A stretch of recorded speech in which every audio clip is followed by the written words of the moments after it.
Hi friends, நான் உங்கள் அபி. இன்றைக்கி இந்த வீடியோவில் நம்ம ஒன் டே விலாக் தாங்க பார்க்க போகிறோம். எப்பயும் போலவே வந்துட்டு சண்டே மார்னிங் எந்திரிச்சதுமே ஃபஸ்ட்டு வேலை வந்துட்டு டீ போட்டு குடித்தாதாங்க மற்ற வேலையே நடக்கும். அதனால் பால் ஊற்றிட்டு அதுக்குள்ளே டிகாஷன்லாம் போட்டு டீ வச்சிட்ருக்கேன். இது வைக்கவே வந்துட்டு மார்னிங் டிஃபனுக்கு என்ன பண்ணலான்னு பார்த்தோம். ஈஸியான வேலை வந்து மாவு இருந்துச்சு. சரி, இதை வந்து தோசையாக ஊற்றாமல் பணியாரமாக ஊற்றிடலாம் அப்படின்னு சொல்லிட்டு பணியாரத்துக்கு ரெடி பண்ணிகிட்டு இருந்தேன். கூடவே வந்துட்டு இதில் புளிச்சட்னி செஞ்சால் நல்லாயிருக்கும், செஞ்சு ரொம்ப நாள் ஆச்சுன்னு சொல்லிட்டு வெங்காயம், சீரகம், மல்லி, கூடவே தக்காளி, கருவேப்பிலை கொஞ்சம் நிறையவே சேர்த்து புளிச்சட்னி ரெடி பண்ணிகிட்ருக்கேங்க. இப்போ பணியாரம் ஊற்ற ஆரம்பிச்சிடலாம். கல் காஞ்சதையுமே குழியில் கொஞ்சம் எண்ணெய் ஊற்றிட்டு இப்போ மாவு தேவையான அளவு எடுத்து குழியில் ஊற்றிடலாங்க. பணியாரம் வந்து கண்டிப்பாக மோஸ்ட்லி எல்லாத்துக்குமே ரொம்ப பிடிச்சதாக இருக்கும். பட் வந்து நம்ம ஆஃபீஸ் போகிற டைம்லலாம் வந்துட்டு சீக்கிரம் செய்ய முடியாது. ஸோ இந்த மாதிரி லீவ் நாளில் வந்து செஞ்சிட்ருக்கேன் நான். புளி சட்னிக்கு வதக்கல் ரெடி ஆகிடுச்சு. இது கொஞ்சம் ஃபேன் காற்றுல போட்டு ஆறதுக்கு அப்புறமா வந்துட்டு நம்ம அரைச்சி எடுத்துடலாம். ஒரு அரை குழிகை அளவுக்கு தான் மாவு ஊற்றினேன். அது அப்படியே நம்ம க்ளோஸ் பண்ணி வைக்கும்போது ஃபுல்லாக அப்படியே நல்லா புஃப்னு வரும்.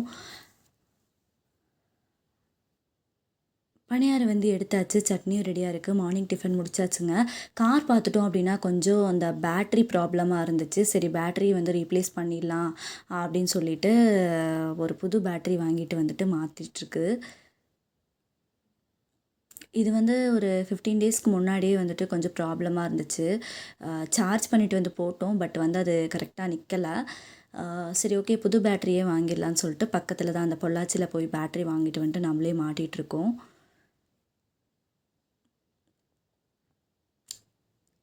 ஆஃப்டர்நூன் லன்ச் முடிச்சதுக்கப்புறமா வந்துட்டு ஒரு 3:00 இருக்குங்க. அப்போ எங்கேயாவது லாங் ரைட் போயிட்டு வரலாம் அப்படின்னு தோணுச்சு. ஸோ வந்து நம்ம இப்போ ஆலியார் பக்கம் போயிட்டுருக்கோம்.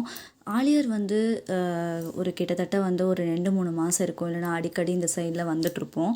பட் ரீசெண்ட் டேஸில் வந்துட்டு வேலை அதிகமாக இருக்கிறங்காட்டி வரவே முடியல. ஸோ இன்றைக்கி போயிட்டு வந்துடலாம் அப்படின்னு சொல்லிட்டு இந்த சைடில் தான் வந்துட்ருக்கோம். அந்த ஏரியா பார்த்துட்டோம் அப்படின்னா எல்லாத்துக்குமே மோஸ்ட்லி பிடிச்ச பிளேஸஸாக இருக்கும். ஆனமலை சைடும் காளியாபுரம் அந்த சைடு வந்தாலும் சரி, இந்த சைடு ஆலியார் ரோடும் சரி, ரொம்பவே பீஸ்ஃபுல்லான ஏரியாவாக தான் இருக்குங்க. ஸோ சும்மா நமக்கு டைம் கிடைக்கும் போதெல்லாம் இந்த சைடில் வந்துட்டு வர்றது ஒரு வழக்கமாகவே இருக்குது. இன்றைக்கி தான் வந்து கொஞ்சம் டைம் இருந்துச்சு அப்படிங்காட்டியும் சரிங்க, பெருசாக சுற்றி பார்க்குறதுக்கு எதுவும் இல்லை, பார்த்த ஏரியா தான், இருந்தாலும் வந்துடலான்ட்டு வர வழியில் இளநீ கடை இருந்துச்சு. அங்கே ஒரு 2 இளநீ வாங்கி அதையும் குடித்தாச்சு.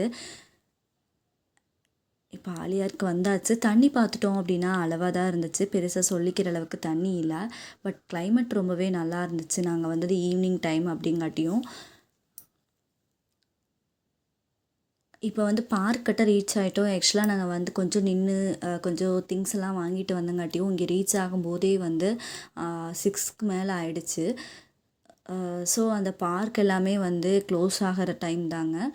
அதனால் உள்ளே போய் எங்கேயும் எங்களால் அதிகமாக பெருசாக பார்க்க முடியல. அதுவும் இல்லாமல் நம்ம வந்து ஃப்ரீக்வெண்ட்டாக வந்துட்டு போகிற பிளேஸ் அப்படிங்காட்டியும் உள்ளே பார்க்குறதுக்காக வரல, ஜஸ்ட் ஒரு ரைட் போயிட்டு வரலாம் அப்படிங்கிறதுக்காக தான் வந்தது. டூரிஸ்ட் பார்த்துட்டோம் அப்படின்னா ரொம்பவே அதிகமாக தான் இருந்தாங்க எப்பயும் போலவே. ஒரு இடத்துல கண்டுபிடிச்சி வண்டியை பார்க் பண்ணுறதுக்காக வெயிட் பண்ணிகிட்ருக்கோம். வண்டியை பார்க் பண்ணதுக்கு அப்புறமா வந்துட்டு சரி ஒரு டீ குடிக்கலாம் அப்படின்னு சொல்லிட்டு ஒரு கடைக்குள்ளே போனோங்க. அங்கே பார்த்துட்டோம் அப்படின்னா கடையில் பெருசாக கூட்டம் இல்லை. சரி, ஒரே ஒரு வரட்டியும் அதுக்கப்புறமா வந்துட்டு நார்மல் சாயம் ஒன்று சொல்லியிருந்தோம்.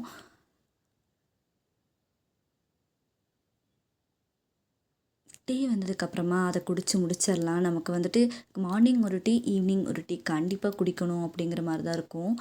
அப்படி குடிக்கலைன்னா வந்துட்டு ஒரு மாதிரியாக ஃபீல் ஆகிற மாதிரி இருக்கும். அதனால் எப்போயுமே மார்னிங் அண்ட் ஈவினிங் ஒரு டீ குடிச்சு முடிச்சிடுவேன். அப்போ அப்படியே பக்கத்தில் ஒரு கடைக்கு வந்தோம். அங்கே வந்து பார்த்துட்டோம் அப்படின்னா சின்ன சின்ன கம்மல்ஸ் எல்லாம் நல்லா இருந்துச்சு. ஸோ அந்த கம்மலில் ஒரு 2-3 வாங்கிட்டு அப்படியே வந்து கார்ன் வாங்கி சாப்பிட்டுட்டு நம்ம பொள்ளாச்சி வந்தாச்சு. பொள்ளாச்சி வந்ததையுமே வந்துட்டு எப்பயும் போலவே நம்ம இப்போ மார்க்கெட்டு ஏதாவது வந்து காய்கறியெல்லாம் வாங்கிட்டு போகலான்னு சொல்லிட்டு சில காய்கறி வாங்க வேண்டியது இந்த அங்கேயும் வாங்கிட்டு மறுபடியும் வந்து சில திங்ஸ் எல்லாம் வாங்க வேண்டியது இந்த அரிசி கடைக்கெல்லாம் வந்து அரிசியெல்லாம் எடுத்து முடிச்சுட்டு வீட்டுக்கு வந்தாச்சு. ஓகே ஃப்ரெண்ட்ஸ், இன்னொரு சூப்பரான வீடியோட நெக்ஸ்ட் டைம் நான் உங்களை சந்திக்கிறேன். அதுவரை என்றும் இணைந்திருங்கள். நான் உங்கள் அபி.